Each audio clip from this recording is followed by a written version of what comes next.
The crowds at Ocean City last weekend enjoyed a spectacular air show weekend chock full of aerial acrobatics of the Air Force Thunderbirds and all other incredible flyers. The Delmarva Peninsula is no stranger to pilots today and days gone by. So we asked our friend Jim Duffy of Secrets of the Eastern Shore to keep that vibe going. He actually went searching through his vault of old Delmarva stories for Aviation Tales, and I guess we would call it the greatest collection, the greatest hits or whatever, but greatest moments.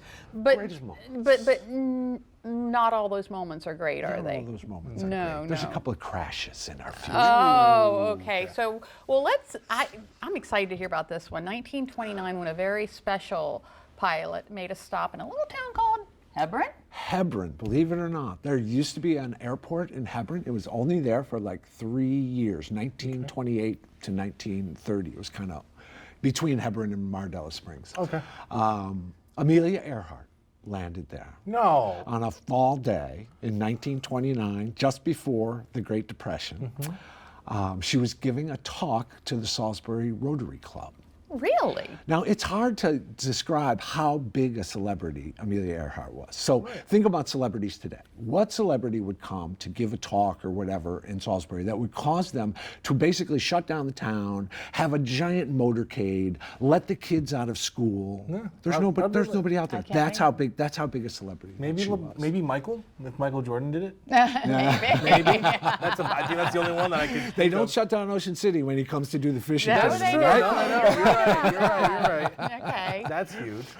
So she goes in the motorcade in town. They shut down the streets. Kids are all out of school. There's one really cute moment where like 200 kids bust through the police line and stand in front of her car, waving and smiling, and she waves and smiles back. Let's move on from Amelia Earhart to a not so great moment that came in 1943. Yeah, there's a young Navy flyer who's stationed in Chincoteague. He's a rambunctious kind of guy. Okay. For instance, he wrote home about buzzing fishermen who are on the water in Chincoteague, like going 20 feet over their head for fun. He wrote home about how much he loved oysters. He made fun of the watermen for calling them oysters instead of oysters. Now, this other story it's a bit of a legend. I haven't found it in like old newspapers and things like that, but it's very popular oral history. And that says that this young pilot took a liking to a young woman in Crisfield. Okay.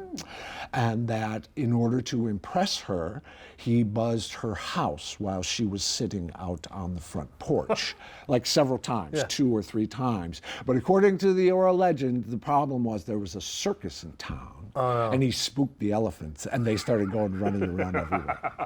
And who So the was story this? goes. Who was this? George H.W. Bush, 43rd president of What? the United States, who came back from World War II with a body full of medals for all of his No kidding. Okay, thing. we have another one, 1951.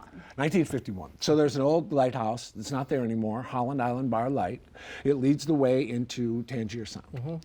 15 miles away is a shipwreck. Okay. And the Patuxent Naval River Air Station uses it to train pilots, and they go down and they bomb the old shipwreck, and it's a big no-go zone for boats, and everybody knows that. 2 pilots made a 15-mile mistake.